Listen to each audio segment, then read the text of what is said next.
Yeah, that's right, New York. Once again, we back in the building. We're back in the building. This is the Vandal Hour.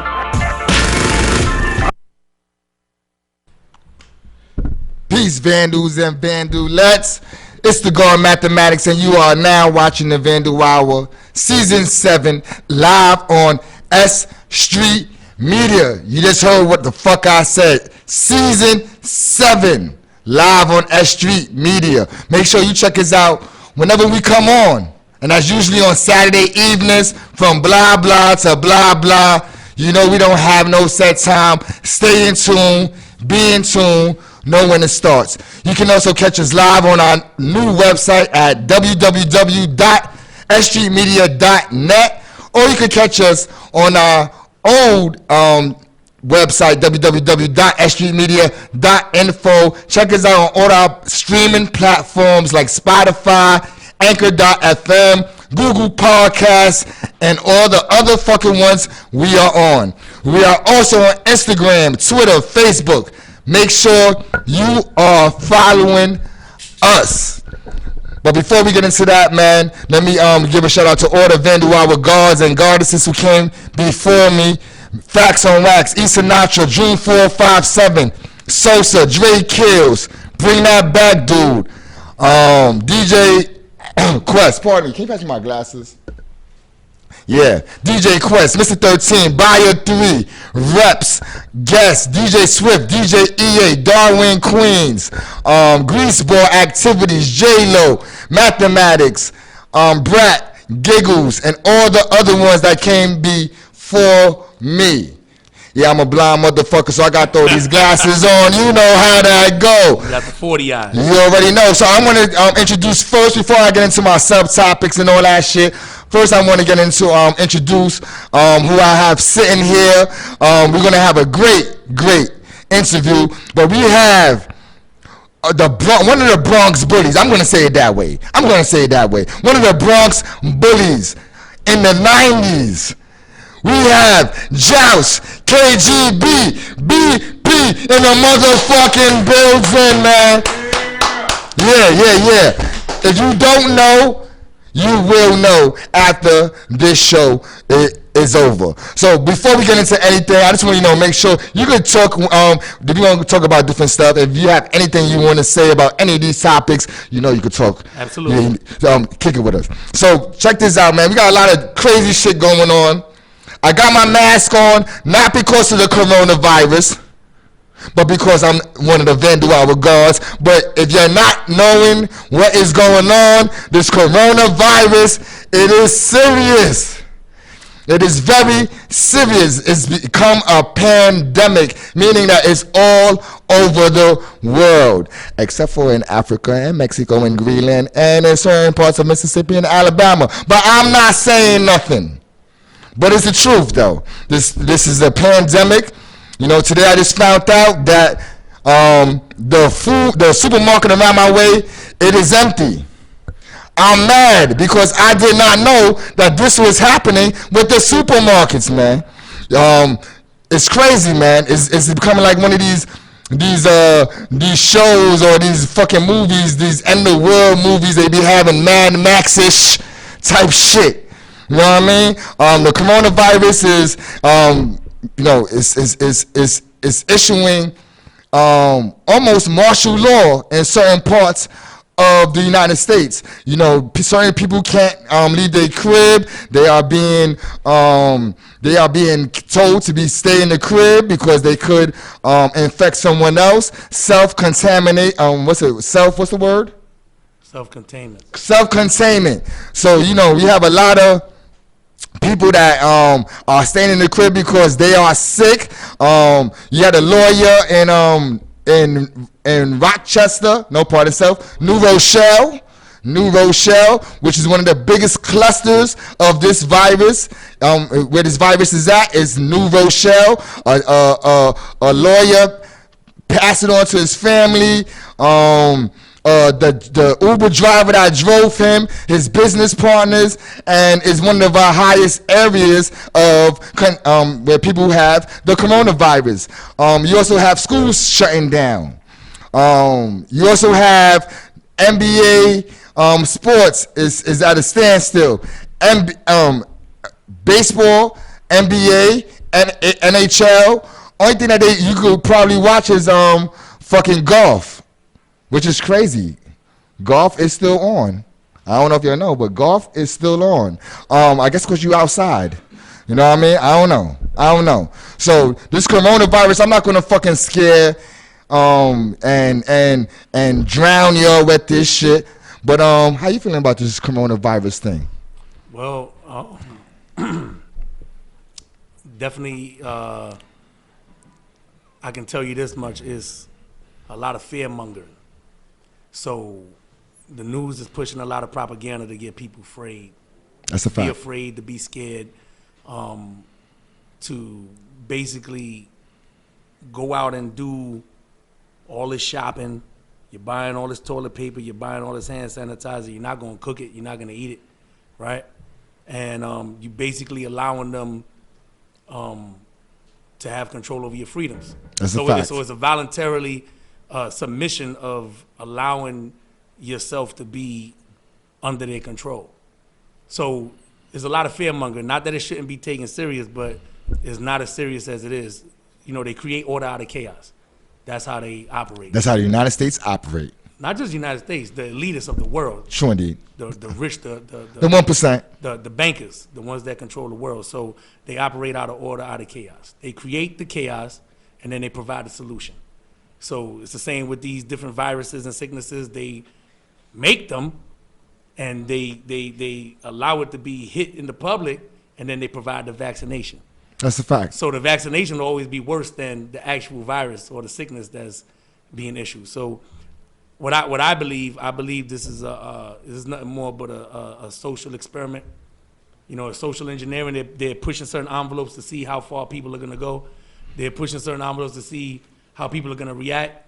And I was just talking about this actually the other day with my wife, and I was trying to figure out what just happened recently, like maybe as early as last year, that, you know, caused something similar, and I forgot, and then it was like, oh, the government shut down, you know, because of the wall, right? And the government shut down for like 30 days, and people was doing the same thing. They're out buying everything, and then before you know it, it was gone, just like down the news. So I don't know if it's going to be the same thing, but I do know that there's a certain number as far as a year that keeps being pushed, and that's 2030. So if you look up a lot of things, if you research Agenda 21, you research Agenda 2030, the Wildland Project, and even on a spiritual note, for those that believe in God, because the world don't believe in God anymore, don't have any faith. If you research Saudi Vision 2030, and you see what that's about with Project Neom, and the plans that they have set in that land, yeah, this, you know, it sounds as cliche as it sounds, this may very well be it. That's crazy. That's crazy. You know, that's also what they did in 1999. People kind of scared people to buy tape, grade black tape and grade tape and shit like that. Like this world was coming to an end. Y2K, absolutely. That's a fact. So there's definitely a pattern there for this type of type shit. I don't want to say on the coronavirus. You know, we haven't been on air for a long time. A lot of shit happened. You know what I mean? A lot since we've been off. You know, Pop Smoke passed away. You know, a up and coming MC, 20 years old, out of Canarsie, Brooklyn. He passed away, killed in LA in a so-called home invasion. We also had the passing of one of our Graph brothers, Zexor, WTO, who was an up-and-coming writer who was getting busy kind of battling the Bushwick Collective and the invasion of gentrification into Bushwick. Rest in peace to him. Rest in peace to the God. Also his father, Asp, WTO. You know, we also had recently a 15-year-old girl jumped in Crown Heights by 16 young individuals, all high school age. This is caught on video, actually video surveillance of this activity, and for a pair of Jordans. which is crazy, man. That this you gotta, not the fact that that the kids did it, because I'm not gonna lie to you, in those young years we did the same thing. But was it to a girl? No. You know what I mean? I kind of find that crazy, like they really went ham on this girl. So you know, that also happened recently. The Graph Museum has opened up. They have a Graph Museum. I think is Cat is behind it. Is one of the people that's behind it, if I'm not mistaken. It opened up in Miami at the Art Basel, if I'm not mistaken. That's where it first started kicking off. But it's really popping right now. A lot of people is checking it out. I seen a lot of pictures. June 4, 5, 7 put a lot of pictures up. They have like Henry Chaffont's work in there. A lot of the original Cal and the men's RTW, the scenes, the mayor. A lot of these dudes is work is being displayed at this museum. You know what I mean? I'm going into graph shit, but I'm just, you know, this is my first time back, and it's been a while. I'm just running through a couple of things. So for the people that might not be familiar with this part of the show, but this is when we get into this week in the Vandal Hour News. Also, we want to give a shout out to Culture NYC, who supports us. They're doing a lot of things out in Queens, I believe on Steinway. Shout out to Scrapyard, who has been sponsoring a lot of our events recently. They've been supporting. Also, we've been having these Black Books and Crooks events. For those that may not know about our Black Books and Crooks shit, it is fucking fire. It's an event where we have a lot of dope artists come out, doing Black Books, exchanging thoughts and shit like that. But it's also where it is infused with music and like dope hip hop. We have dope artists performing at our shit. So if you haven't been to a Black Books and Crooks event, your motherfucker should be going. We're having our next one, I believe, next month. If I'm not mistaken, I think we have a Black Books and Crooks next month that we're planning. Black Books and Crooks 5 or 6. 5. So it's gonna be crazy, man. Make sure y'all come out to our events. I think the last one, not the last one, but we had Mutts there one time. We had Easy coming to our joints. We had STEM YNN. We didn't have J-Lo at our events. We had a lot of big dudes, man, doing a lot of dope shit in our culture. So make sure y'all come out to our Black Books and Crooks events. When you see it advertised, do not scroll past it. Make sure you go through the details and check it out. We need y'all to come out to this joint that we got going on. Now, this week on Vandal's Flexing, I don't have no sound bite. We had our sound bites. The shit didn't work. WeTransfer is hard to do when you have no space on your phone. Shout out to T-Mobile with their bullshit plans and no space on my fucking phone. It's fucking crazy, man. It's fucking crazy. But shout out to DJ Swift who sent it. By next week, we will have our drops. We will have our intros. We will be tighter. But right now, this is how it is, man. You know, this is fucking crazy right now. So we not where we supposed to be at. Now this weekend, Vandal's Flexing. I've been seeing a lot of people getting busy. I'm not gonna lie to you, man. I've been paying attention to the walls, man. I've been wall reading, and there's a lot of people out there who's definitely doing what they do. Giz and 17, crazy. I've been seeing some fly fills. Reezy, Bash, crazy. MQ, Blake, Hound Tags, crazy. Words fills. STEM YNN doing what he does. Texas Disco and Gain. We also posted GZ on our page this week and some other people. I'd like to let all our Vandal Hour followers know, thank you for supporting the Vandal Hour page. The Vandal Hour page is at 13.4, 13.5 thousand views. 13.6, look at that shit. 13.6. For all the people that support it, we're gonna keep doing what we are doing, and we're gonna bring you some content. We've been showing a lot of pictures and shit like that, but now we're gonna bring you some content. So make sure you're following the Vandal Hour on Instagram. Oh, this is one thing I forgot.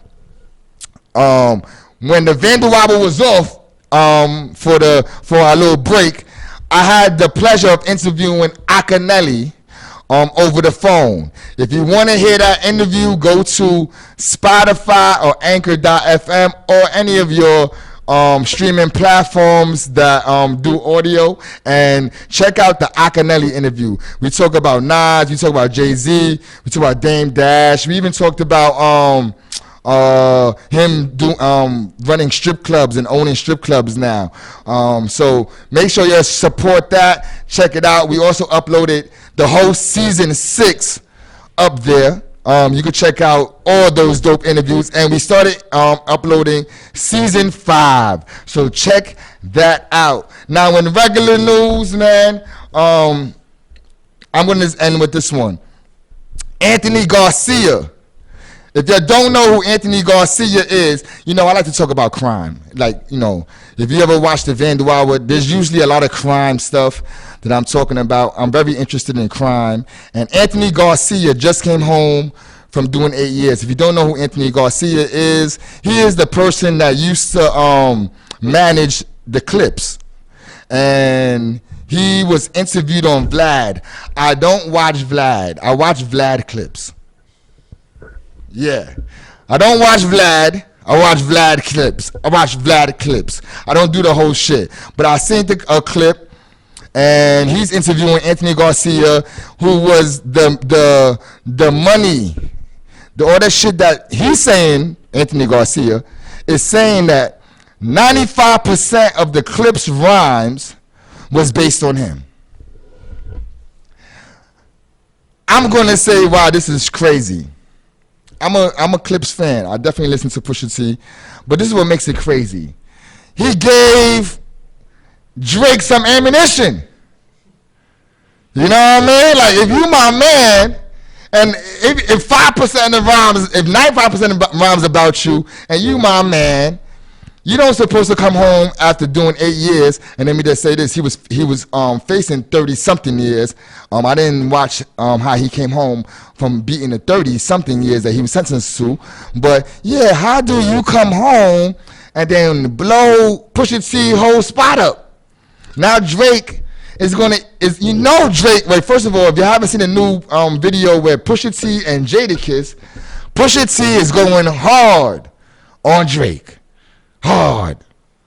So with this interview, I'm going to assume that the writers for Drake is going to use this as a comeback to hit Pusha T with. So I don't know what's going on between the Anthony Garcia and the Clips, but that relationship needs to be re-examined. Last but not least, Harvey Weinstein. Yes, Harvey Weinstein, the guy who helped bring Pulp Fiction to the screen, one of the best movies. Miramax, the person behind Miramax, you know what I mean, is sentenced to 23 years in prison for rape. Now, I'm going to tell you how I feel about this. So, I believe this is the prelude to the first lynching that's about to happen. Let me repeat what I just said. I believe that this is the prelude to the first lynching that you're going to see in America. And what I'm referring to is R. Kelly. I believe that they're going to smoke R. Kelly's boots. Pardon himself. If he got 23 years, they are ready to hang a black man. R. Kelly will not survive. Can I get some of that sanitizer, please? R. Kelly will not survive his court cases. Oh, yes, we do keep kilos of Purell at the office. So, yeah, I believe that they're about to hang R. Kelly. They're going to smoke his boots. If you don't know, now you know. If they did it to this Jewish man of so much power, you know what I mean? They already did it to Bill Cosby. Bill Cosby is smaller than Harvey Weinstein, I believe. But now that they did it to Harvey Weinstein, and I'm going to give a shout out to Harvey Weinstein. I'm going to tell you why. This is going to sound crazy, but this is real. I'm going to give a shout out to Harvey Weinstein and the people that's behind him because they're teaching that man how to fake Jackson jail, baby. How many people you know after the court case falls out his wheelchair or fall out whatever he was at, hit his head, never make it to Vikings, go to a hospital. While he's at the hospital, when they bring in the Vikings, he fakes another jack. Boom. They put him. Somebody told him, well, he has a criminal involved. No regular square white man know how to fake a jack. I know niggas, pardon self. I know us that don't know that shit.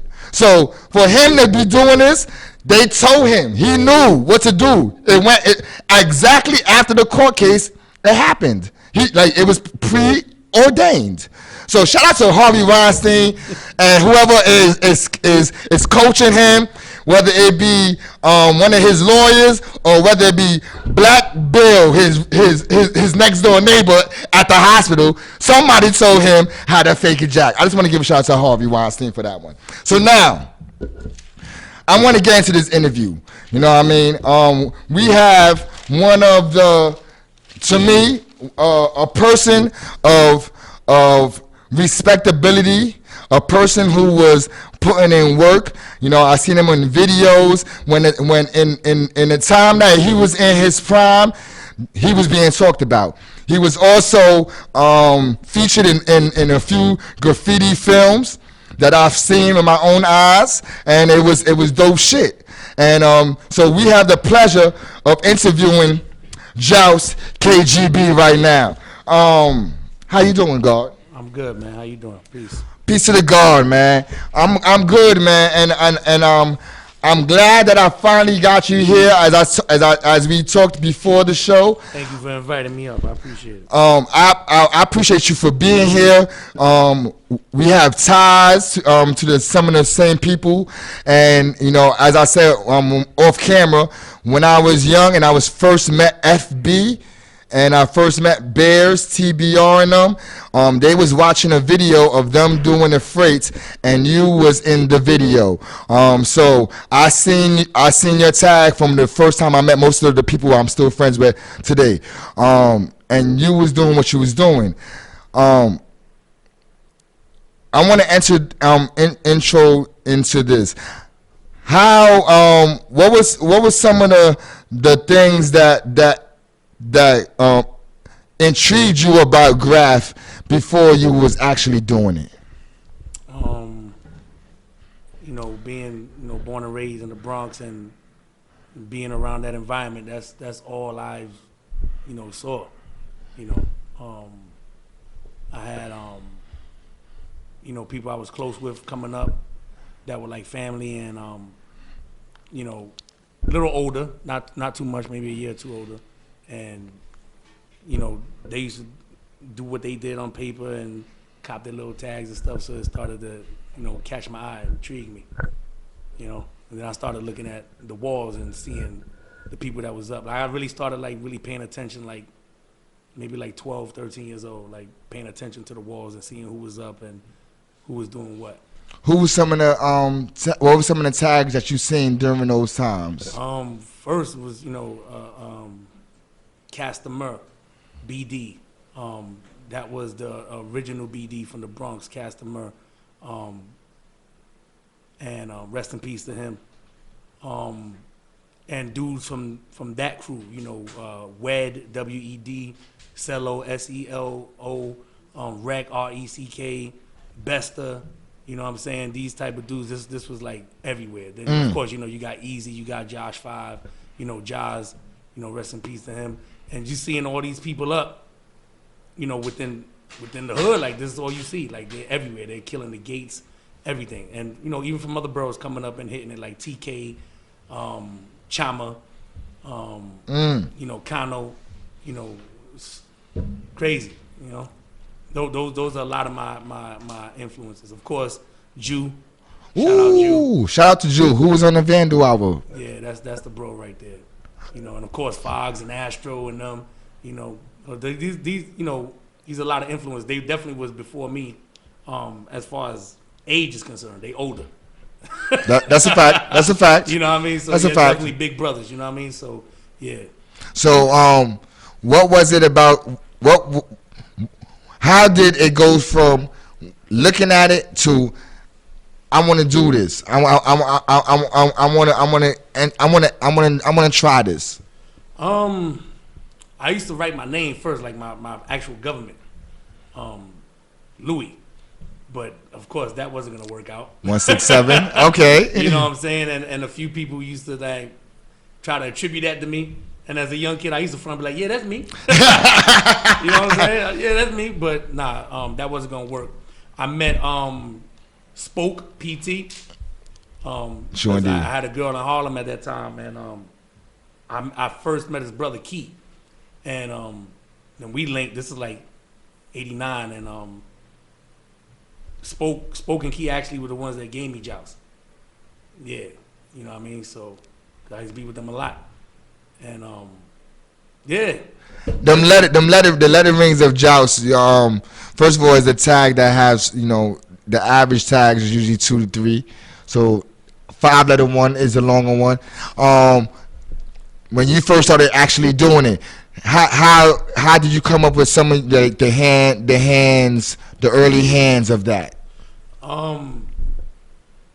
Just playing around, like again, like I used to write my government. I used to write Louis, and I used to do like the old school L's, like Lalo from my head from Brooklyn, and like my man Lash, who I went to high school with for a brief season in Irving.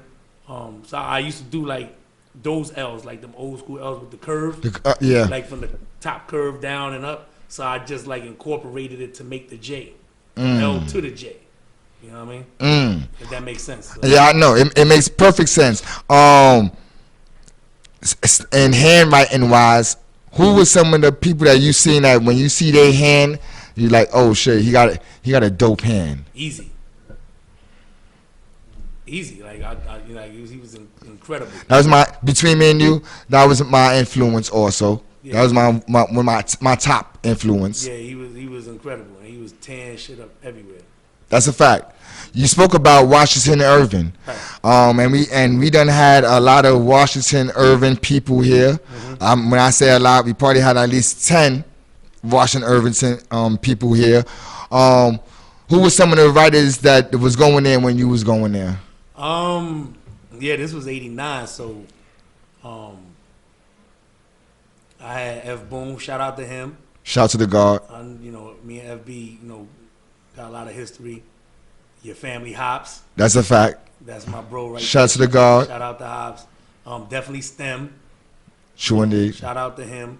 Yeah, those were like the main ones. And of course I mentioned Lash. You know, we came in together, we were freshmen. Like FB and Hops, they were older than me, like a year or two. So they was already, I think, like sophomores or juniors. I had a short stint. I ain't even finished you know. Went that way. Freshman. Went that way. Yeah. So I mean, I got kicked out, and then I wound up going to Job Corps, which is a whole another beast. Yeah, but I still got my GED. You know, thank God. So outside of the tag, did you I'm gonna keep real with you. I don't remember the fills and stuff like that. Was you into the fills and stuff like that? Yeah, I've done fillings. You know what I'm saying? I definitely you not as much tagging. Not as much as I wanted to or I should have done, but definitely more so tags. Like, you know, I love the tag. You know, one of the crews that you push heavy is KGB.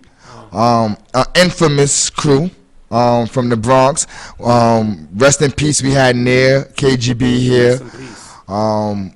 Rhino. We had a few KGB Doms. Shout out. That's another one. I'm sorry. That's another one that Washington Irvin. Yeah, Dom. True indeed. That's my baby bro right there. True indeed. Love the Dom. We had a few KGB dudes here. How did you link up with KGB? That's a great story. We want to hear it, man. Yeah. As you know, going to Irvin, that was like a crossroads, really, to like deal with a lot of outer borough people, and I gravitated to Brooklyn. You know what I'm saying? Again, Sure family, did. Sure did. Brooklyn. You know what I'm saying? FB, Hops, Stem, Lash. Even Dom's. Dom's originally from Brownsville. He's Sure did. From the 90s or whatever. So I was always in Brooklyn. So a lot of people didn't know that I was from the Bronx. Born and raised, I was from there. You know what I'm saying? And as ironic as it seems, I'm from the same stomping grounds as Nick. Like, we went to the same elementary school. We know a lot of the same people that lived in this building that were my best friends coming up. They used to be in my house all the time. You know what I'm saying? I got a couple of people with me right here from my block, originals, from 170. And we're going to kick it with them later on. Yeah, so, 170 is basically the train stop on the 4 train or the D, you know what I mean?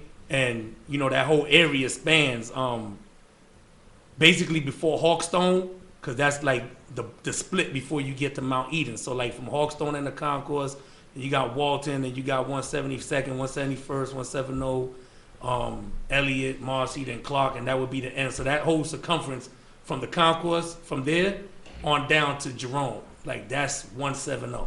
Which is a loose area. Loose area. Like, you know what I mean? It's crazy over there, man. So Ned was from Marcy.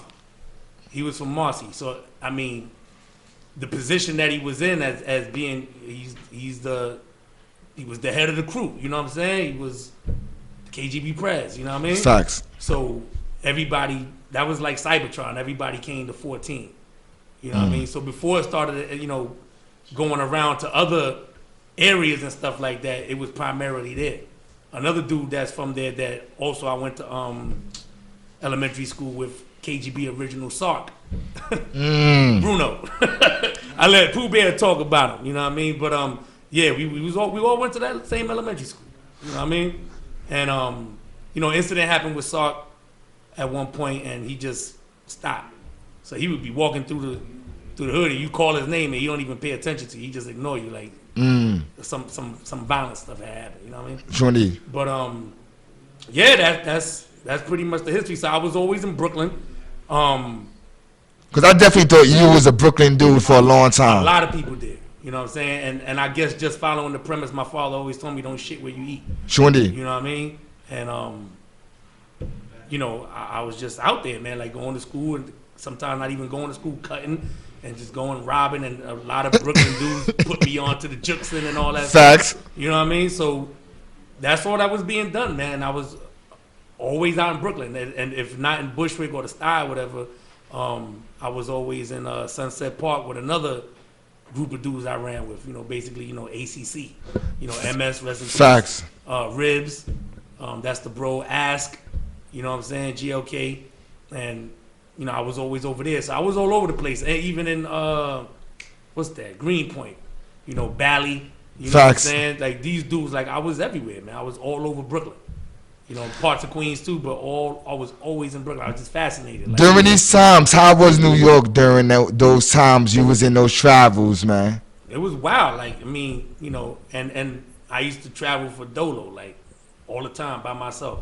Another Brooklyn dude I cannot forget, like, he's practically like my twin brother as far as, like, because we got the same birthdays, like, back-to-back, is Special BTR. And we interviewed him also. Yeah, that's my bro. Shout out to him. Much love to him. Yeah, man, it was wild. Like, if you had, it's hard to describe because you had to be there. You had to experience it. The reason why I say that is because you have a lot of writers now. I don't believe go through that experience in the bomb no more. Like in that time, the streets was very active. Heavy. Like very active. So to go to be able to go to different places and especially to like do what you do, it had to be you had to be carrying yourself a certain way. Like not everybody could do that. So like that's the reason why I asked like how was the tone of the environment during those times? I live by a mantra now that I stay with, and that's basically love begets love. You know what I'm saying? Which is basically I agree. You give respect, you get respect. So I never was really, the type to be walking around and poking my chest out, like, you know what I'm saying? I'm especially in a place where I'm not from. Sure indeed. Because it's a factual statement. It ain't where you from, it's where you at, right? So if you go into a neighborhood you're not from, and you not, from there, you get what I'm saying? Like you just basically you visiting, you parlaying, you coming. That's through, a fact. You're not from there. Why would you try to act otherwise? You know what I'm saying? So I always try to live by that. Of course, young knucklehead, you still do knucklehead stuff, but I always try to live by that code, like give people respect. Another dude from Brooklyn, another area I used to be in Park Slope was ERE. Erie, my man, AB, Erie. Also known as DJ Infamous Hayes right now. Get out of here. Yeah. So shout out to him. Yo, that's one of my. Definitely. That's one of my. That's few of my brothers from downtown village times, Uniques and all that. Yeah, well, we was running that. I was down there with I said hang with them. The whole CM. Shout out them. Rhino, AB, ERE, HR. That HR from Manhattan was few of the dudes I used to hang out with. Well, I think like dudes like Rhino and stuff came a little later after that. But I'm talking about like no, not that Rhino. There was a Rhino in Lower Manhattan. There was another Rhino. That was not that Rhino. There was a Rhino that crew back then it used to be RFC and them. I forgot the crew, but there was a Rhino that he wasn't a big writer. He didn't become a big writer, but he was from that circle, Lower Manhattan, where we used to hang out in Lower Manhattan. Not the Rhino. I know the Rhino, KGB Rhino. Yeah, definitely not. He was spelled the RHINO. Oh, okay. Nah, I'm not familiar, but definitely, I was down there too. Like shout out the whole CM. You know what I'm saying? Devs and the whole RFC, Ra, CA, Cash, Facts. all them dudes. You know Facts. what I'm saying? So I treaded everywhere, man. I was everywhere. And being a New York City kid, that's what we did during those times. Yeah. Like that's what it was about. Walking, train, like we would walk, like we'd be on the block. Days of like the Puerto Rican Day Parade. And we'd be like, yo, let's walk to Central Park. All right. And we walk from the Bronx right to Central Park. Yeah, we used to do the same over the Williamsburg Bridge. Our walk was over into Manhattan, all the way up into the numbers. As long as you got a couple of cans, some markers, and some stores is open, you was going to rack and get some food or something. I mean, that was the mindset. You know what I'm saying? That's a fact. Let me say this. As I said, you was also in a graph movie that I did back in the days. Right. How did that come about? Shout out to Jez and Sid. I linked up with ID UGG through them, mainly through Sid. That was part 2 of Forbidden Art. Sure indeed. The first one featured the other heads of KGB at first, which was Near, Cole, Sark, Cole. You know what I'm saying? Shout out to all of them. Shout out to all my brothers. They was in it first. You know what I'm saying? Sid was in it as well. So when the opportunity came for a part 2, he plugged it. So Sid is actually the glue.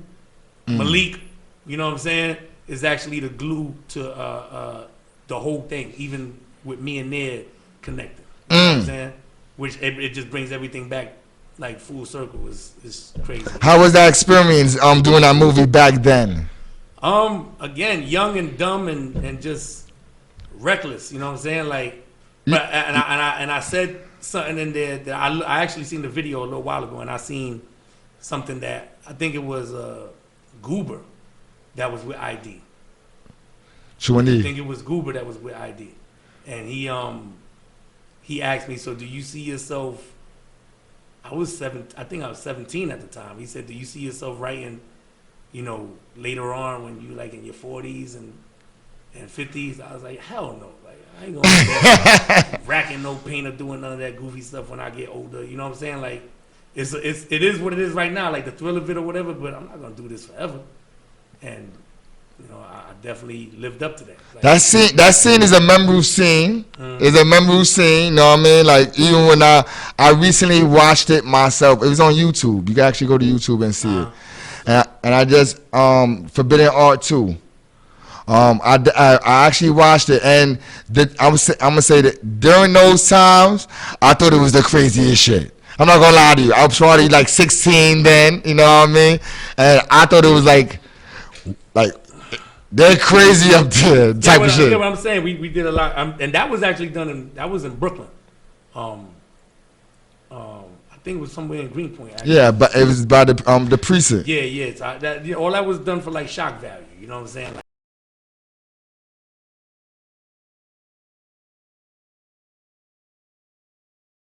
you know, certain ideas and stuff like that to create certain shock value, which is, well, I think we brought that like to the pinnacle when we did Out to Bomb. How was that experience, man? Yeah, that was dope. Out to Bomb was real dope. I miss my brother. You know what I'm saying? It was a dope. That was a real dope experience, man. So let's speak about the guard, man. We you know, as I said off camera, we had the pleasure of interviewing the guard near KGB before his going back to the beginning, you know, and he was a brother who, and during the whole interview, if you watch it, he's doing graph the whole time. Like no exaggeration. He got his paper book there, and that was the first time I had met the guard. For a person who knew him, you would know him better. You know, describe the brother near to me. You know, outside of graph. We was tight, man. That was my brother. Outside of graph, we was like family. You know what I'm saying? The crazy thing is, like I mentioned, we all went to the same elementary schools and stuff, but I didn't know him. I wasn't around him because he's a year younger than me. You know what I'm saying? So I wasn't around him. But one of the dudes from his building, my man Far, rest in peace, that was my best friend, like growing up in elementary school and stuff like that. So as we older, right, I'm seeing him all over. I'm seeing Nig catching wreck. I'm seeing the whole squad catch wreck. And I'm with Ass. Me and Ass is doing our thing, and with Ribs, and we catching wreck. We doing what we doing. And there's times where we almost like bumped into each other. Like we just missed it. Like we saw something that was clean. Like there was no tags, and we came back and they smashed it. It's like, oh shit, these niggas then killed it. And that happened one night. We actually, me and Ask, we did. I want to say from Canal Street, we walked all the way up to 42nd, going into 42nd, and we was hitting all the tunnels. I used to hit a lot of tunnels. I remember. So, you know, we seen each other up, but we didn't cross paths yet. So I linked with Say and Jez in like '90, because they used to come to Brooklyn a lot heavy too. And you know they used to run with Zane, Z-A-I. Johnny, the Z-I. Yeah. They used to run with him heavy, and you know they knew F Boom, and that's how we linked up. And long story short, one day it was '90, the end of '90, going into '91. We was going down to the Ville, and Sia, you know, was saying that Nia was gonna meet him down there. There was another writer that was going to be in the area too, but I don't want to say no name to make it look like a setup or nothing like that. You know what I'm saying? But it was definitely from opposing squads. And, you know, we was down there and Nia met him. We met down on 23rd Street. And I met, it was Nia, Cole, 5, rest in peace. And trying to remember anybody else that was there. I think Jump might have been there. My man Chinks. Jump, KGB from Fordham Road. So we came downstairs. I went with Sid, and Ned came through, and he gave me a pound. He was like, Joust. I was like, yeah. He was like, Ned. I told him Ned. He was like, yeah, we gave each other a pound. And he was like, push KGB is controversial. He said, you push KGB is controversial. So I was like, all right. You push BD. He was like, all right. So, after that, he the other writer that was there, again, I ain't gonna say no name to make it look like it was some type of setup or whatever. The other writer was there. They met, they squashed whatever. That was it. So we walked, and we copping tags, doing what we doing, and we coming down one street, and 3 other writers is coming up another street. Infamous war between him and Ned. You know what I mean? I ain't gonna say no names. Yeah. So when he turned when he come to the corner, we coming and we like meet like. So Sid recognized him. Sid was like, "Yo, that's such and such." So Ned was like, "Yeah, let's get it on." Like that's how he was. You know what I mean? He's like, let's get it on. So he told dude like, "Don't come with no Karate Kid shit neither." You know what I'm saying? Sure indeed. So, so they scrapping, they getting and of course they was a little older. You know what I mean? Not by far, but a little older. So one of the dudes then was acting like he was gonna like make a move, even though it was more of us. But I pumped fake heavy. I put my hand in my joint. I was like, I'll light your ass up, like, you know what I mean? Mm-hmm. So he fell back. Next thing you know, I heard dudes say, "Oh, he's biting me," because they was wrestling. So, look who this is, man. But I can't pick him up right now. That's Curse. Curse KGB. So hit him on the jack. Who see what's good. So, anyway, we it started to break up. Police came, so we ain't know. We seen a white dude and a Chinese dude coming after us, so we thought it was part of the squad. You know what I'm saying? And one of them had the heat out, so we started to run. They was like, "Freeze, police!" Long story short, they broke us up. They said this is when that was. All right, y'all go this way. And wait. Y'all go this way. Y'all go that way. The old days. Yeah, so we left, and we get on the train and we talking about it. He gave me a plan. He's like, "Yo, good looking," you know what I'm saying, or whatever. And we just started talking. And hold on a second. I'm sorry, man. Nah, that's all right. Hold on one second. What you call it? Yo, Len, I'm on the air, B. I'm gonna hit you back.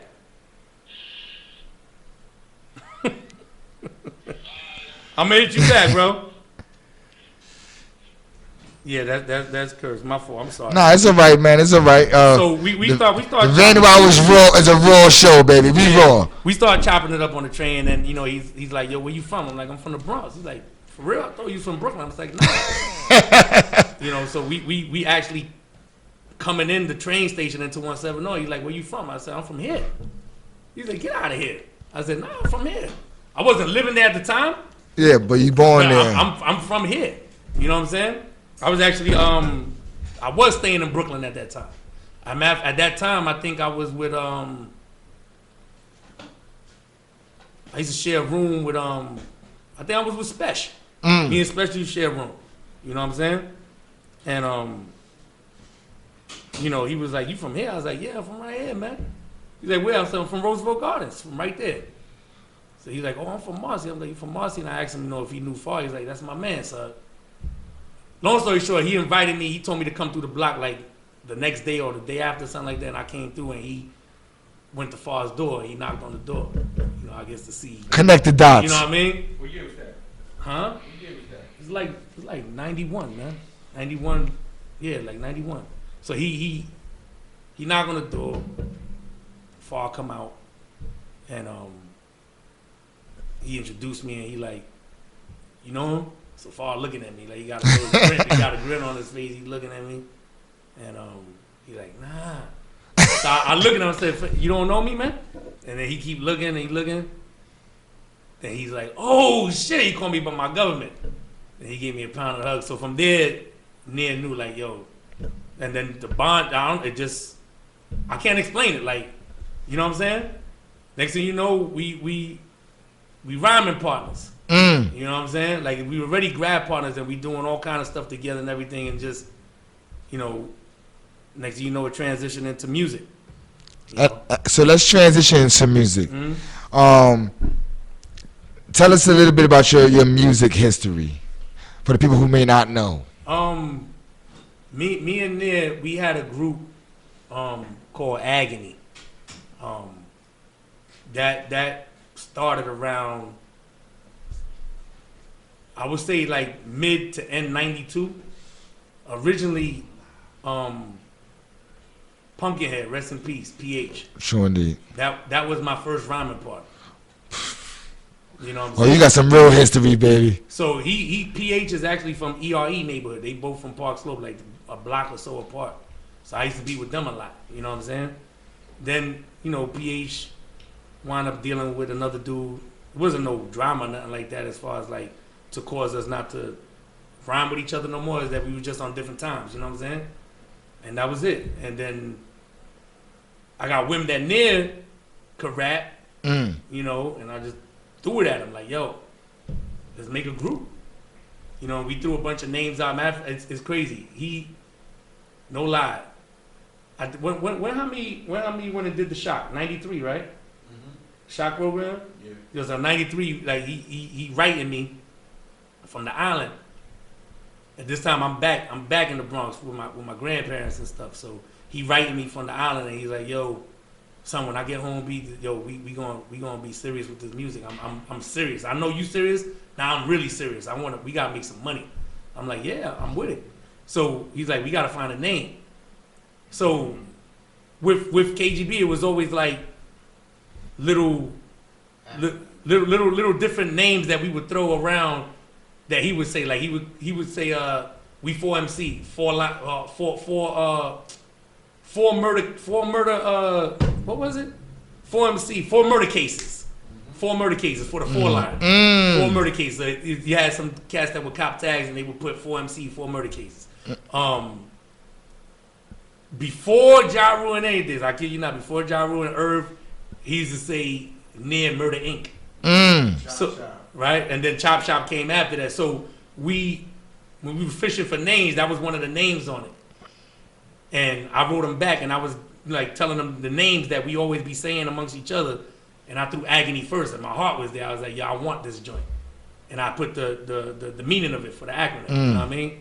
So like a week or two later, he writes me back and he's like, yo, I'm feeling that Agony shit. So it was like mint, you know what I mean? So we started that, and then we started going to the lab and creating demos and stuff.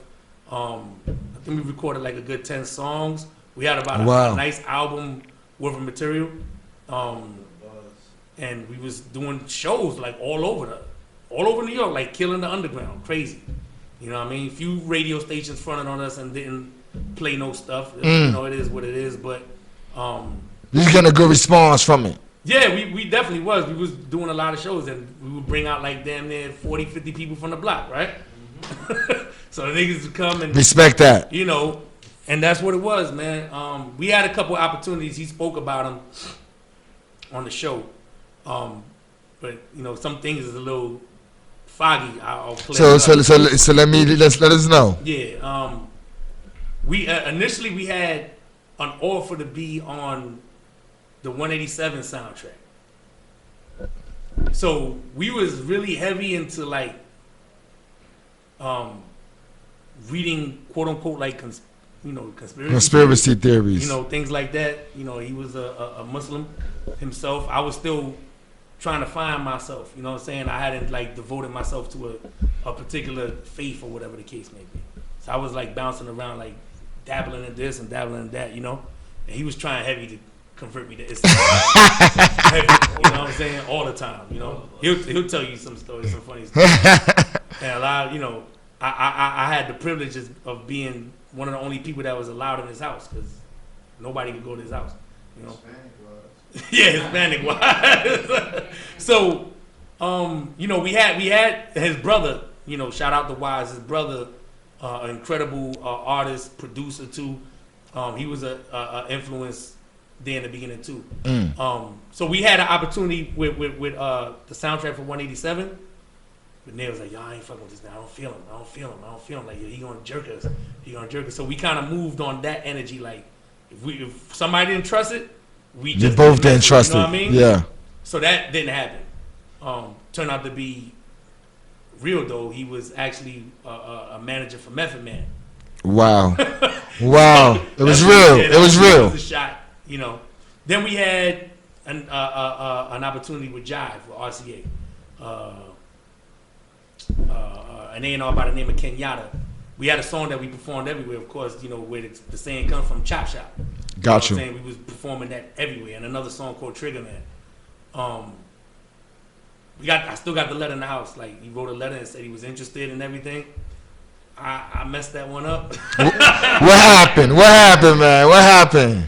I was living. Nah, that's not the place. That's not the time. I was living in my brother's house at the time in the basement, and I got a call. They had called the house, so his mom called me upstairs to get on the phone, and I'm talking to dude, and again, you know, young, stupid, and I'm like, yeah, you know, we get it, you know, we do, you know, just talking crazy, I guess, filthy enough to get him scared. Yeah. And next thing you know, we got a letter saying we're not interested. Oh, wow. Liability and stuff. Like Neil was mad at me for that for a minute. Not like no drama, nothing. He's like, damn man, you a dick, man. You messed it up. You messed it up, man. You messed it up. And we laugh it off. Then he spoke about another situation with Edward Birdsong. Edward Birdsong was he had like 2 songs that was heavy during the time of, I guess, like the Parliament and stuff, like the funk era. He had one in particular called the Coca-Cola song with the for De La Soul. Okay, got you. He raped the hell out of De La Soul with that, you know what I mean? So, our manager at the time, we had a manager, like an official manager that was doing everything, you know. We had the 8x10 glossy picture. I would go, just a sidebar a little bit, one of the studios we went to, Circus Studios back in the... I remember Circus Studios. Right? The engineer there, he had gave me a list about this thick, and was like, you don't tell nobody, you know what I mean? And it was like all the execs, their addresses, phone numbers in New York, Wow. California. Of course, we wasn't going to Cali, but New York, Cali. Wow. Was like, yo, use it. So we was hustling, you know, we was making a little hustle money, whatever. And I would take, we paid for the glossy pictures, we mass produced the demo, and what I would do, have the bio copies and everything, and then we had the stickers all over the place, right? So we would create these packages, like, you know, in the manila envelope, put the 8x10 glossy in there, copy the demo, bio, sticker, and you know, he was going to do what he was doing. He was like, what you gonna do? I'm like, yo, dog, I'm going to these buildings. He's like, you bugging. I'm like, nah, man, I'm going there like a messenger. And I was going in there like a messenger, dropping them on desks. And that's how we was getting responses. Wow. But nothing came to fruition at that point. But with the thing with Arista, that was with our manager, and he had introduced us to Edward Birdsong. You know, so we went to the house. FB was there.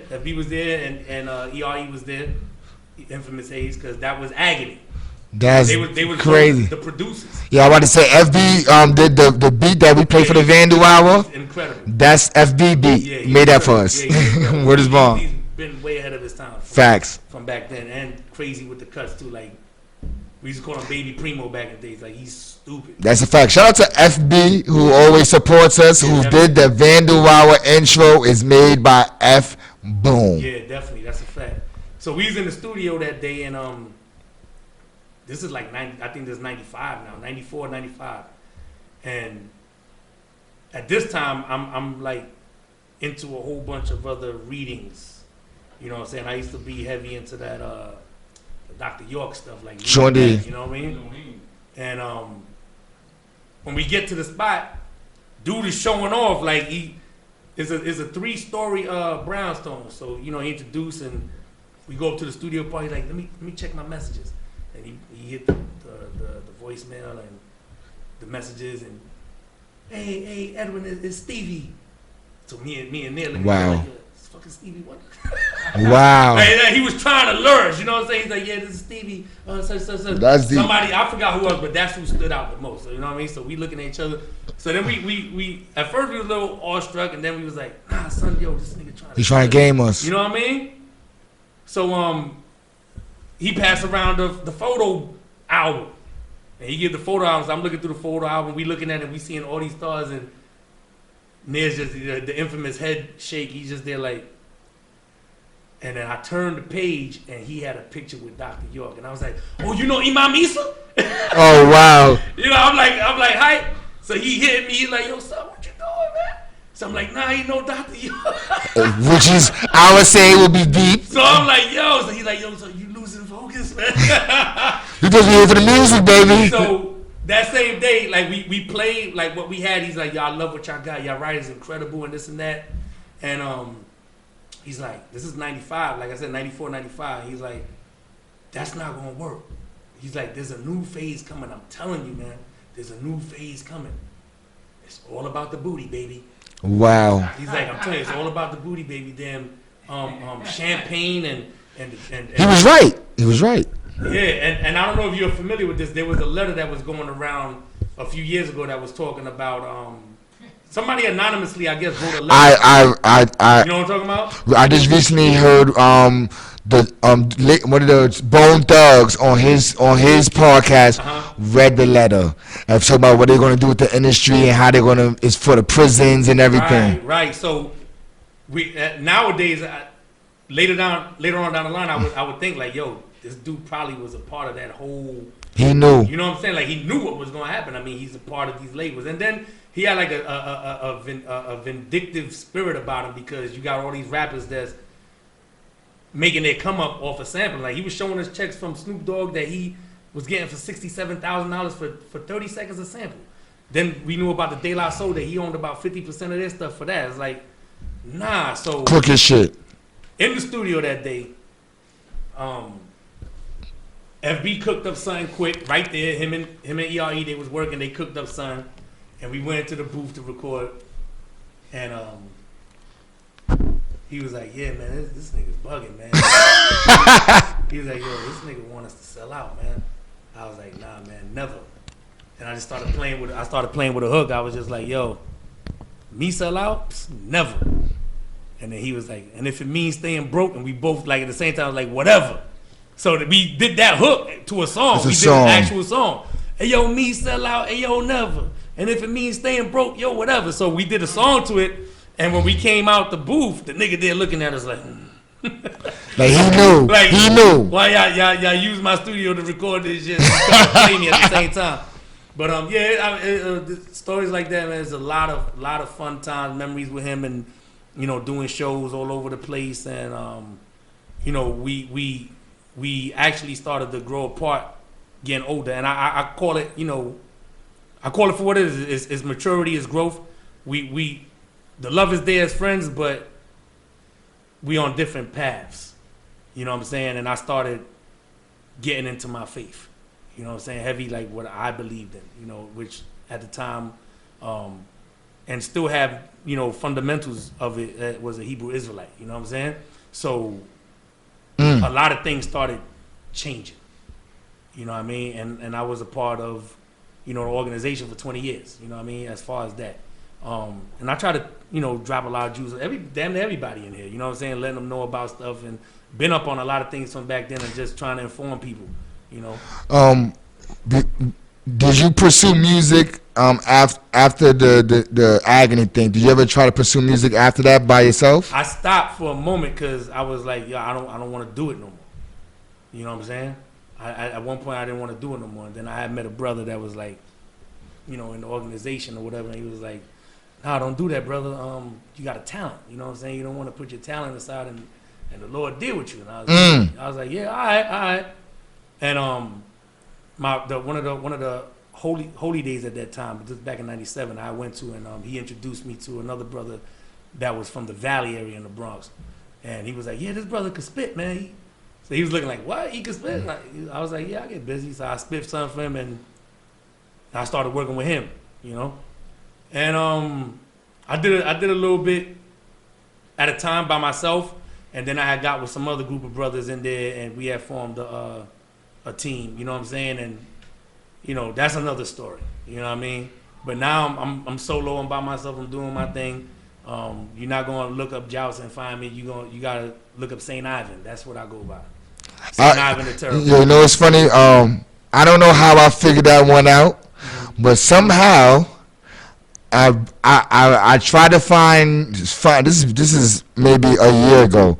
I don't know what put me into the zone that you was doing music, and I bumped into the Saint Ivan thing. I don't know how. So I was. That's crazy that you're saying that, because I forgot that I bumped into that somehow musically. I through YouTube. Somebody had it that I synced it, and I was like, oh shit, he's doing. This is the moniker. Yeah. So how did you transition into that MC name? Well, again, now that will go into like faith based, right? As far as like history and things of that nature. If you look at world history, there's a lot of things that's lied upon in world history, right? And you have an era of time known as the Renaissance, which is basically the rebirth. So you had a lot of whitewashing of images, a lot of whitewashing of different pictures all throughout Europe and everything like that, right? And you know, my team at the time, the Byzantine Kings, we was basically representing that time period, the Byzantium, you know, the Byzantine era. And everybody in the team pretty much had a saint name. You know, everybody was a saint. So if you look up world history and you look up St. Ivan the Terrible, you can look him up, Google him right now, you'll find paintings of him, a black man. So this is what we was doing. That's my father's name.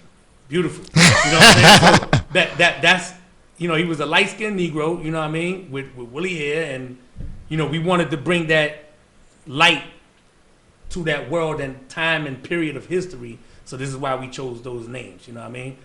And just the name is just fascinating to me. You know, Ivan the Terrible, which some people say is named after God being terrible. So, you know, that's why the name came about. And I believe I'm terrible, not bad meaning bad, but bad meaning good. You know, with the lyrics, with the writing, the penmanship, over 20 years, you know what I mean? So what's the plan now in hip hop, man? What's your? Do you have any hip hop goals now?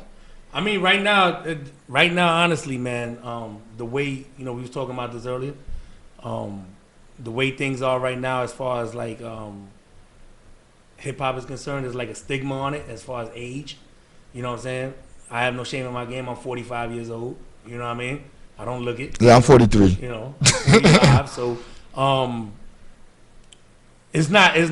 I think things are opening up a little bit more now to open up for older ages, with, you know, with like Griselda and all that stuff. These guys being in their 30s and early 40s or whatever the case may be, and the allowance of music to be heard because of the independence that's out there. You know, and you're able to do your own distribution, you know, with DistroKid and CD Baby and things of that nature. So, TuneCore, you know what I'm saying? So all my stuff is all over Spotify, Pandora, Tidal. You can find me Google Play Music, Amazon Music, iTunes. So tell them exactly where they can find that at. Oh, you can go to the website, www.iamterrible.life. That's iamterrible.life. And you got videos up there, you got the bio, you got EPK up there, you got links to all the music. You want to show love, they got some free downloads you can free download. You want to show love and buy some stuff, do that, you know what I mean? We need you to perform at one of our Black Books and Crooks events, man. Yeah, absolutely, I would love to. You know, we always try to get graph-oriented people to at least, we usually have like one or two. SR did one. Shout out to the homie SR, definitely. You know, also did one. Double AB is another person. Foot for mayor also. So we usually have a graffiti writer or past graffiti writer who's still in the hip hop thing. Yeah, Sosa was definitely telling me about that, and I definitely would be interested in that in the near future. Yeah, we definitely we besides the Black Book and Crooks events, we always throw hip hop oriented events for the spitters. Yeah, we have something coming up called Sweet 16. It's not even songs. We want to hear 16 bars that's ill. That's it. Like the acapella beat. That's what it's going to be about. I'm definitely need you involved, even if it's a judge, because you're going to judge 15 people, man. Yeah, I'll be honored to do that. That'd be dope. What you call it, man? Your man was kicking it to me. He's like, yo, is my man going to get to spit on his show? I'm gonna keep it funky, man. I ain't come up here to spit, man. All right, just making sure. Yeah, you know what I mean? My brother Ken, shout out to my brother Ken, man. He just came home, you know what I mean? That's a blessing. Yeah, definitely blessing to have him home. And yeah, I wanna let them come up and definitely give, you know, some tribute to Ned, you know what I mean? All right, before you give the mic to them, I'm gonna ask you one thing, man. Sure, definitely. How do you feel about the state of hip hop right now? But honestly, man, I'm in a love-hate relationship with hip hop now. You know what I'm saying? Like there's times that I don't want to do it, and then the passion just be like, nah, you can't stop. You know, and then I listen to certain people and I'm like, this is trash. You know what I mean? It is what it is. I mean, I just use the avenues and the tools that's out there right now to allow me an opportunity. You know what I'm saying? Us being from the generation we from, and I'm definitely, you know, computer savvy and all these different things, but I don't have time. You know what I'm saying? Like, I don't got time to be on the internet all damn day. Like, no disrespect, but Facts. You know, and until the music can actually pay off to where I don't have to work, I have to work. I have a family. I have to take care of my family. Some people don't understand that. Some people are still stuck in their second childhood, or they want to relive a second childhood. I can't do that.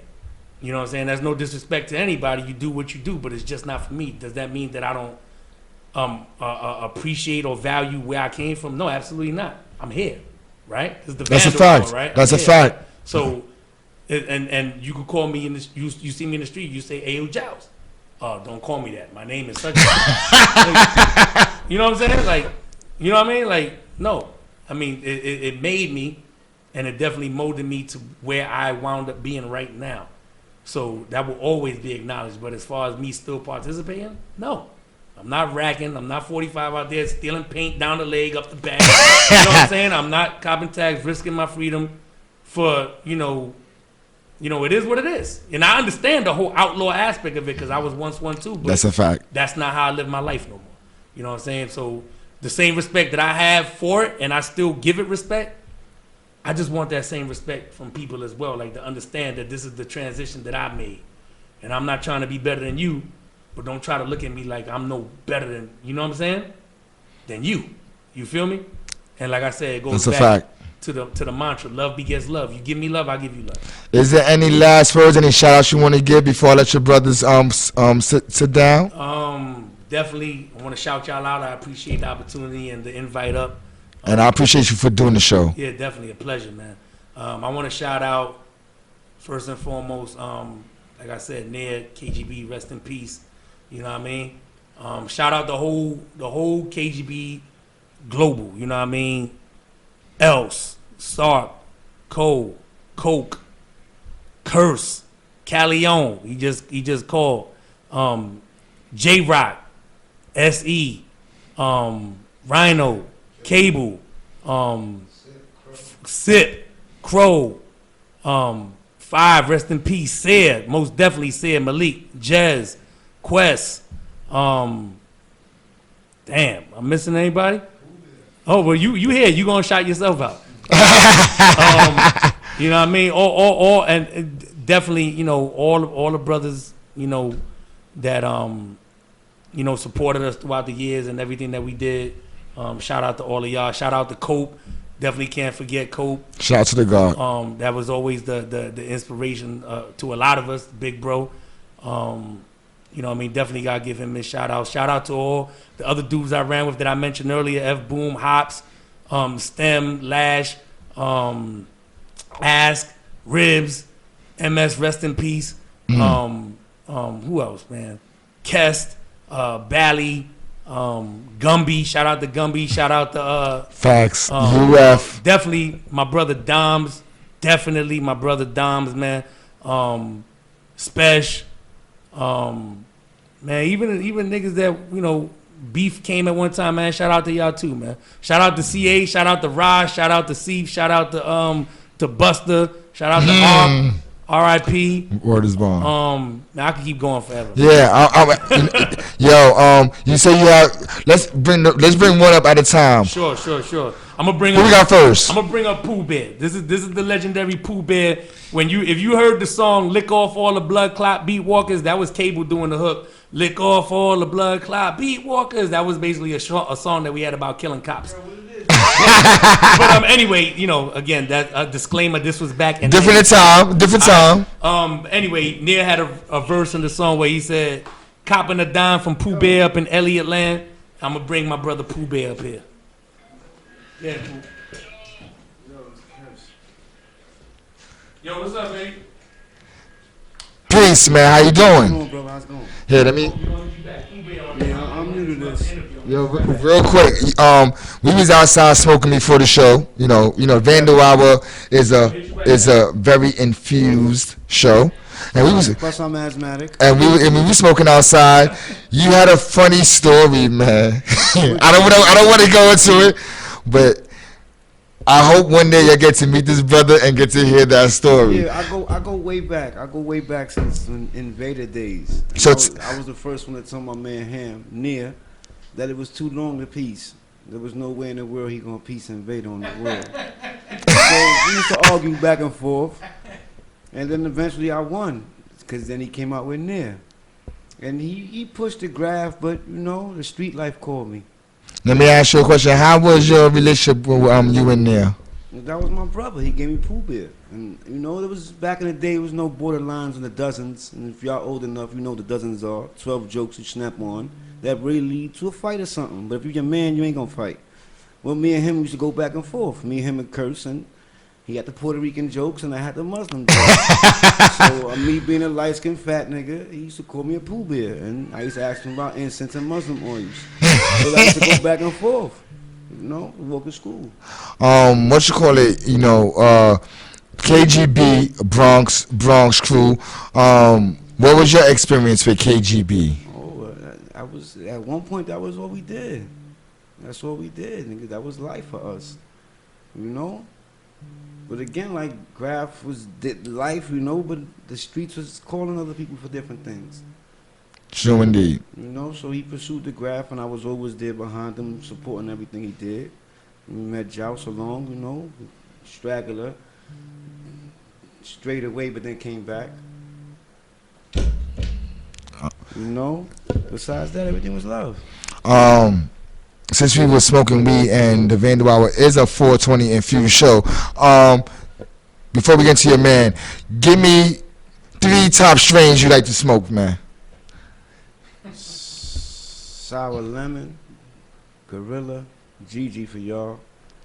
And if I could find it, I still get the dro. Ooh. Whoever got dro, check out if you look for the Vandal Hour's address, and you can always mail us a stick of dro. Yeah, dro. I haven't tasted that in a long time. I gotta go to Familia. Ooh. No. We'll talk off air. You didn't hear that. We're going to talk off the air. Can you introduce your next man to me that's going to come in here and talk? All right, we got another old school brother, my man Cam. He was on from 170, 171st.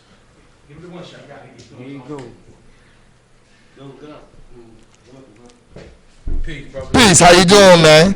First, we're going to start this off by saying, welcome home. Thank you, brother. Peace. I've been home now 10 years. I did 5, and for anybody who's been through that system, it's hard. It's easy to get in, but hard to get out. So if you see a brother that's home, expect that. I understand that this brother went through a lot of stuff to come home. So I appreciate you for coming to the Vandal Hour. How you doing, man? Feeling good, man. I want to just thank my brother Joust for inviting me out to his this event, and I'm just here to support him. I'm here to support the hip hop movement, old school movement. I want to thank your organization, man, for having a platform where brothers from the old school could keep coming and representing and just keeping this thing alive from the essence, because to give you an example, like we was just down in the village and we was shopping for some sneakers, window shopping, because we ain't shopping, because we went to a store called Supreme. Oh yeah. Like these sneakers cost $1,000, right? So it's just, you know, how it's kind of weird how, you know, hip hop has been associated with materialism, right? And we old school Bronx brothers, and we don't come from that era, man. We come from an era of hip hop, like when it was breakdancing, Pure. graffiti, tagging, you know, going to the parties, you know, DJing, you know, stuff like that, block parties, breakdancing, like I said, and you know, I want to thank you, brothers, man, for, you know, keeping this thing alive, man, in a different form, man, because, you know, the typical radio stations, iHeart and all, that's all commercial stuff, and nobody's really, you know, really putting the music out or putting the real hip hop out that really needs to be heard, because the young generation, they have no idea like where this thing came from, right? So I don't want to interrupt you, but I want to say this: you're 100% right. We started the Vandal Hour 5.5 years ago. It's a voice for the voiceless. You know what I mean? And we was regular people, street. You know, when I started the Vandal Hour, I just been home 5 years at the time, and what we wanted this to be was a place where the younger generation could learn about through the people who lived it, not through the lies and bullshit they feed you. Commercial version. Yeah, to the people who lived it, to hear the true stories, and so that the history is not diluted and full of shit. You know, so that's what we kind of made. I'm glad that you mentioned that, because you know, I just want to give a little spill on that, because like that's where we come from. We come from the era of graffiti, right? So we was just little young poor kids in the Bronx, and we just wanted to be part of this society, right? For so poor people growing up in the Bronx, we didn't have a lot of things. But how you know, in our own little world, how do we make a mark on this world that just rejects us, right? That just makes us feel less than. And for us growing up in the Bronx, it was graffiti. That's a fact.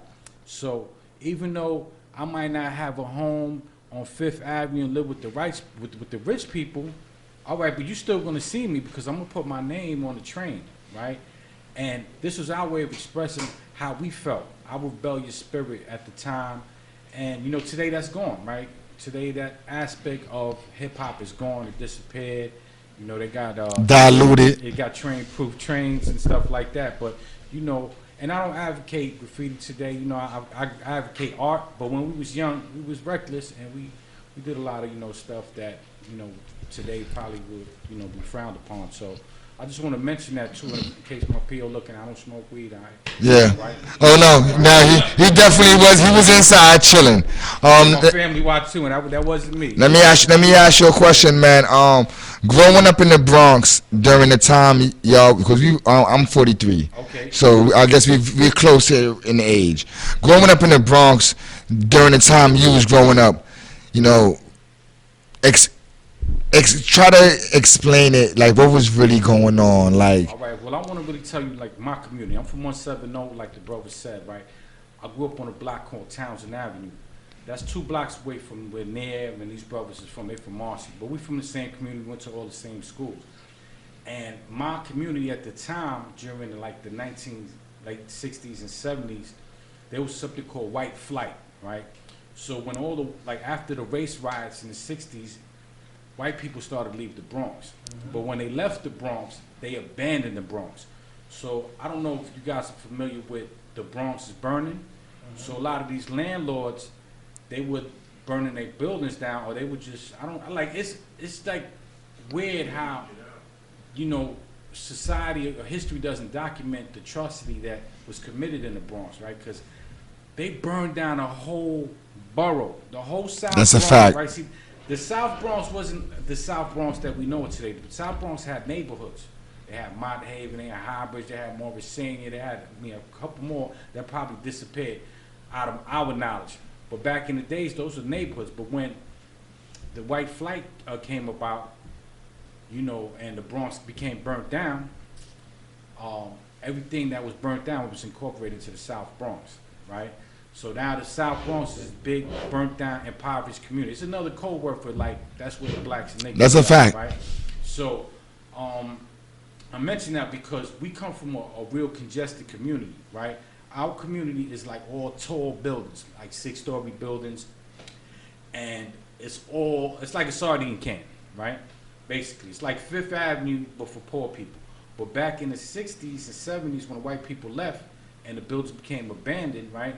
My whole community was abandoned. So if there was like, prior to the abandonment event, right? If all the buildings was 100% up after the atrocities, probably like maybe 40% of the buildings was left remaining, like standing, right? The others was burnt down. So I'm just giving you a kind of vision of like the community that we came up in. Very poor and very like ugly. Like I used to have family that used to visit me, and I remember like they used to be like, wow, you know, this place looks intimidating, right? And I remember, you know, having my family have those, you know, pictures on their face when they used to come and see us as kids and stuff like that. Right now, how long you been home for? I've been home since December 24th, going on like 3 months. So how you feeling on your return to this society? How you feeling? You know, when I was up top, man, and I'm gonna shout out to my brother Nick, cause that's my Muslim brother, man. And Assalamu alaikum to the Muslims that's watching. I see you, Muhammad. I wanna say, like, you know, see, prison got, I mean, like a brother that you went to prison, you know, prison got a lot of places that you could be in, and you could really become a worse person. You know, I mean, for the grace of God, like, I was protected from that. Like, I was guided onto the, you know, a good path. But, you know, also prior to that, like, I always was around knowledgeable brothers, like the brother Joust, always knowledgeable brother. I was like, I'm cut from that kind of cloth.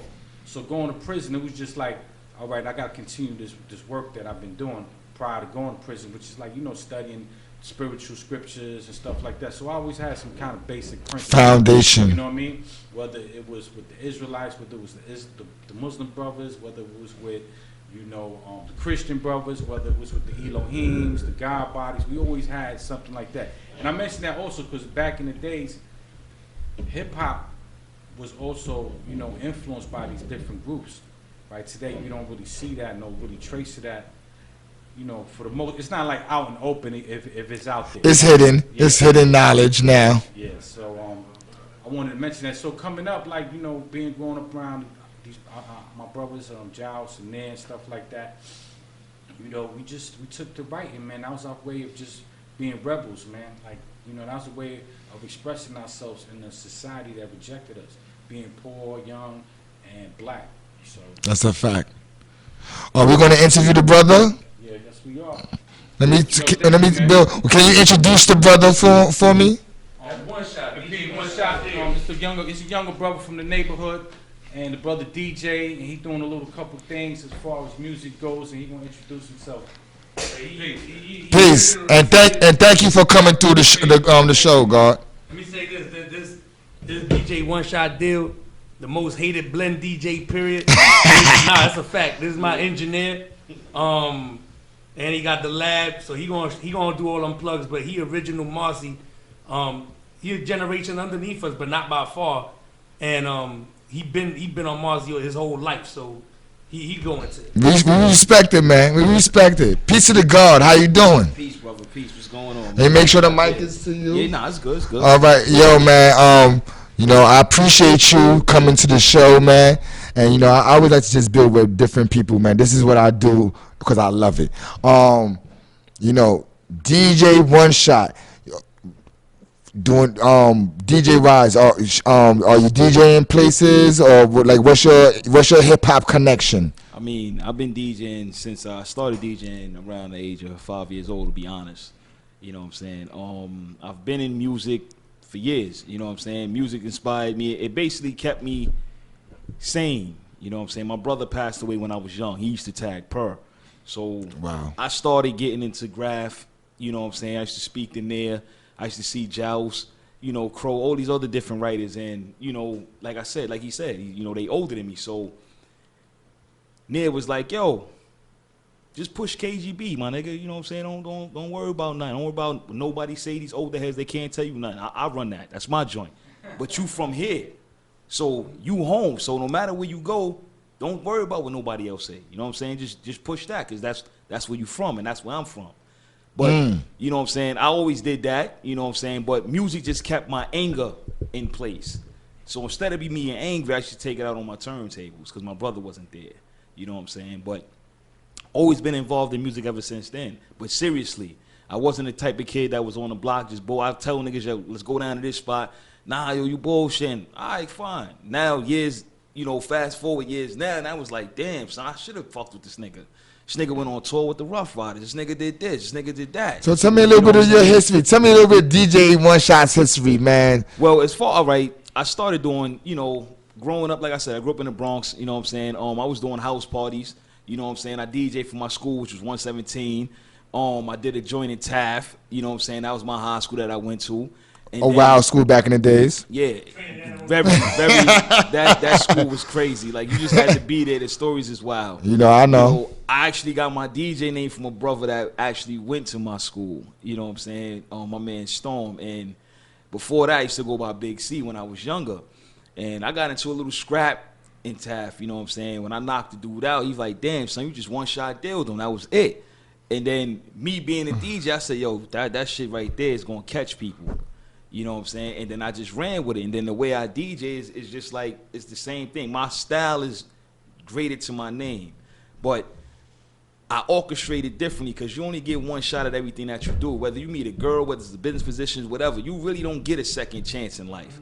So that one shot deal meant something to me. So I always got to put my best foot forward no matter what I do. You know what I'm saying? No matter what kind of angle I put it, that's why I always think about it. Not to cut your wisdom, I like One Shot. One Shot, ain't that when you go to the welfare office and get the one shot deal? Yeah, that's what we used to do. Yeah, I like that. It got a ring. It got a ring. And even when people say that, he's like, "Oh yeah, we one shot." You know the well. I was like, "Yo, I ain't never know what that was called because I ain't never have to really, you know, go through that like that." So I really didn't know about it. You know what I'm saying? But that's always been how I maneuvered myself. I always did everything on a one-shot deal basis. So I would come home from school. It was like military camp. You know what I'm saying? I had one turntable. My father bought me one. I ain't have two. Nigga bought me one. He said, if this is something that you want to do, because my father, very smart, militant, you know, he's always into, he was going to the NBA, by the way. So he molded me to play ball, but I was more to the DJing and then more into the BMX bikes, and I still play ball. I get busy on the court too, but you fuck with the bikes too? Yeah, heavy in BMX. I love that. That was my joint. I got a Huffman Debo still to this day in the crib. Bring it up, ready to ride, whatever. You know what I'm saying? But besides all that, it's always been music. You had the one turntable. You said your father gave you one. Yeah, I'm gonna get back to that. Yeah, so it was always had the one turntable. From that one turntable, my man up the block, I ain't gonna mention his name. He was a younger cat. And like I said, we from how everybody explained, you know, we from the Bronx. It was rough. So my man used to run in people's cribs from the fire escape. So he was like, "Yo, I had Super Nintendo. I had a Genesis. I mean, I had a Sega. I didn't have a Genesis. I had a Sega and I had a Nintendo. When I went to his crib, he had a Sega Genesis. So he was like, "Yo, I'm gonna get you one." I'm like, "How you gonna give me a Sega Genesis?" He's like, "Yo, this kid upstairs got one. I'm gonna run in the crib late night. I'm gonna snatch it. You know what I'm saying? I'm gonna hit you in the morning before you go to school, hit you off with that." Boom. So that's how that went down. I had the Sega Genesis. We ended up going to my other man crib that lived on near High Bridge or whatever. So we walking over there, we chilling, whatever. We get there. I get to his crib. You know, his mom's cooking some Spanish food. We talking or whatever. So my eyes was on, he want me to graph or whatever, my eyes was on the turntable. So I said, "Yo, bro, before I even do this black book, yo, who turntable's that? Who's using that?" And he's like, "Yo, that's mine, but I don't really, you know what I'm saying, it don't serve me no purpose." That was the same turntable I had in the crib though. Wow. That exact pair. So I said, "Yo, you play video games?" He's like, yeah. I said, "Yo, I'll give you my Sega Genesis for that." And he was like, "You dead ass?" I said, "Yeah, I don't really care for the game. I really want that." Fact though. So instead of me buying it, we just traded off. So when I brought that to the crib, I used to have it set up in the living room. I transitioned that to the bedroom. After that, I ain't have to touch my father's equipment no more. I took his old ADAT amplifier that was kind of just like, it was whatever. It worked, so it did me. I used it until the shit broke. You know what I'm saying? But it got my skills where I needed to be. I ain't have no 1200s in the beginning. You know what I'm saying? I had some bullshit ass Gemini BD10s. But I got nice enough on those back spinning and doing tricks and all that shit to where my hands was light. So when I got on 1200s or any other turns, it was like, damn, this nigga's nice. When I did this party at my school, you know, my teacher, she was infatuated because she's like, yo, he's young. You know, she was really pushing me to be like, yo, the DJ that was there, she was like, nah, let him get on. He's learning or whatever. So the DJ was like, yo, you think you got what it take? You know, older cat. And yeah, I'm like, all right. So I got on. I played the first record I threw on was Spark Mad Isms by Channel Live. I scratched the record in. The DJ was like, oh, this little nigga trying to show off. But but then again, it's like, bro, you older than me. You know what I'm saying? So boom, I threw the record on. He's like, you want a battle? I'm like, at that time, I really didn't grasp the concept. So I was like, yeah, whatever. So he beat me. Cool. The school thought I was the champ, even though he beat me. You know what I'm saying? They like, oh, I went to school. Yo, you the man. You killed it. Girls and, you know, whatever. The next couple of years, fast forward, now I'm out of high school, but I'm doing parties here, all over the place. Bumped into the same DJ. I was gonna say that. Bumped into the same DJ, you know, after all that. So now he doing a block party, and he's like, I come through. I'm like, yo, I get on the set. He's like, yeah, I'll let you get on. He's like, yo, you sure you know about these? And then I was like, yeah. So he was playing what was it? I think the Rafa Kane or I Get Raw, one of the Big Daddy Kane records. And you know, I got on that, just started juggling the record. So then he was like, oh, you think you nice. So then he's like, he's same line. You want to battle? You want to battle. So he get on, he doing his thing. So I remember I picked up Eric Beats for President. You know what I'm saying? It's like that part was like, I came in the door, I said it, so I used that. But I was practicing beat juggling because I used to watch all these battle videos. So I had a concept in my mind, so you know what? I'm going to just do me.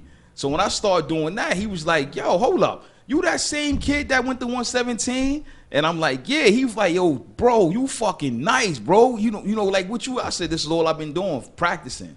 You know what I'm saying? I said, I knew eventually I'll meet you again, but I ain't have no intentions on battling you. You know what I'm saying? And then I met Red Alert. He always told me to keep pushing, you know, keep doing it.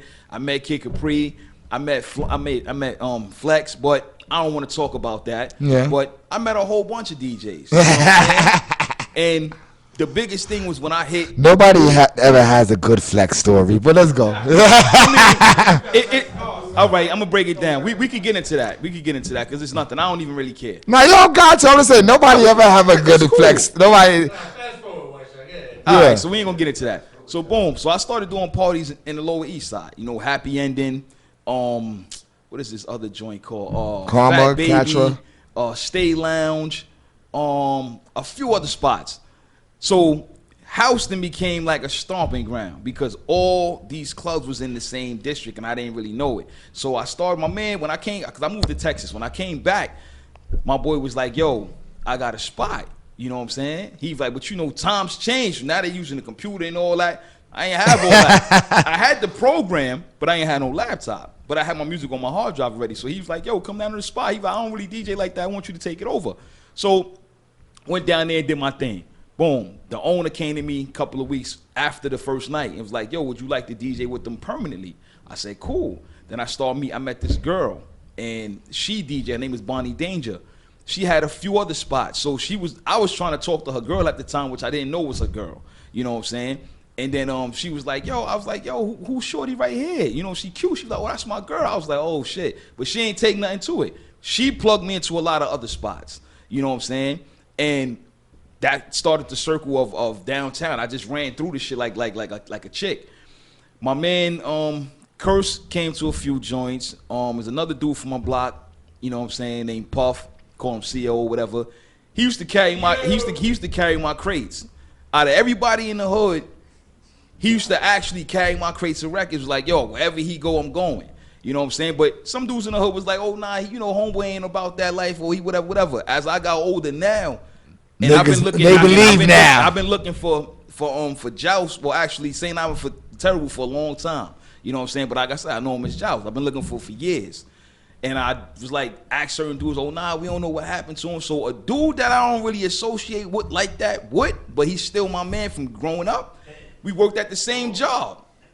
So my man Alex texted me like, yo, he was like, yo, you still looking for Joust, right? I'm like, yeah. He like, yo, you know he rap. I said, I know he rap, but I don't know, you know what I'm saying, if he's still rapping. He's like, yeah, but you probably not going to recognize him because he put on some weight. So when he sent me his Facebook page, I'm like, oh, shit. So I looked up on him and I reached out to him. He's like, yo, this, that, and the third. So he came to the crib. We linked up. He was shooting a video on the block and all that. He didn't know to what extent I DJ either. He just knew a little bit. So when he came to the lab, we broke bread. We told him, he's like, yo, son, you dope. And I told him, I said, yo, besides that, I engineered. You know what I'm saying? So he's like, all right, I'm gonna let you do what you do since you said you do that. So he gave me a record, mixed the record, and I've been engineering for him ever since. You know what I'm saying? But now you got other people, you know, I don't want to call them haters, but it's like now that they see something, now they try to attach themselves. Like, yo, bro, but you, it's like I've been giving y'all chances before this man was even thought about because I didn't know where he was at. Now everybody want to try to do this, and it's like I'm not messing with everybody. You know what I'm saying? Even though I'm in the hood, it's like, yeah, what I do with my time is money. You're not willing to pay me, but you want quality work. I can't do nothing for you. And tell them about the link with Skanks and all that, how that came about. Yeah. Oh yeah, and then besides that, I did my homeboy Gates got a radio show he does in Brooklyn called B-Box Radio. Facts. So Skanks had came down there. My man was interviewing him. I never met the dude in my life. You know what I'm saying? So as I'm interviewing him, I'm DJing, and my man's interviewing him, whatever, and he's like, yo, he's asking me, he's like, yo, what artist you deal with? When I said, oh, my man saying not even terrible, whatever, he's like, oh, yo, that's my man, or whatever. I say, yeah, you know, I engineer for him. Next couple of weeks after that, I get a message from him. He hits me on Instagram, but he had my number too. He's like, yo, how much you charge to mix a record? You know what I'm saying? He's like, I hear all the shit that you do for him. I like the sound. You know what I'm saying? It's original, whatever. I said, I got you. So he sent me the track. The same night he sent it to me, I mixed it. I ain't have nothing to do. I was bored. So I mixed the record the same night and sent it to him. He left out a part in the song, and I ain't really know what he wanted me to do with it. You know what I'm saying? So just off of my instinct, like I said, I DJ, so I think of things on my own. I don't need nobody to tell me how a record sound. I've been doing it for too long. So I took a part from Brother Malcolm, from Malcolm X, and I placed it in the song because the name of the song was called Gone. That was the title of it. So when I listened to the speech, the part that I chopped, it fit perfectly with the song. So when I put it in there and sent it to him, he checked his email. He was like, yo, you sent it back? I said, I've been sent the track back to him. He didn't know I sent it back that fast. He's like, yo, I ain't even sent the email. So when he listened to it, he was like, damn, bro, I would have never thought about adding that part to the song.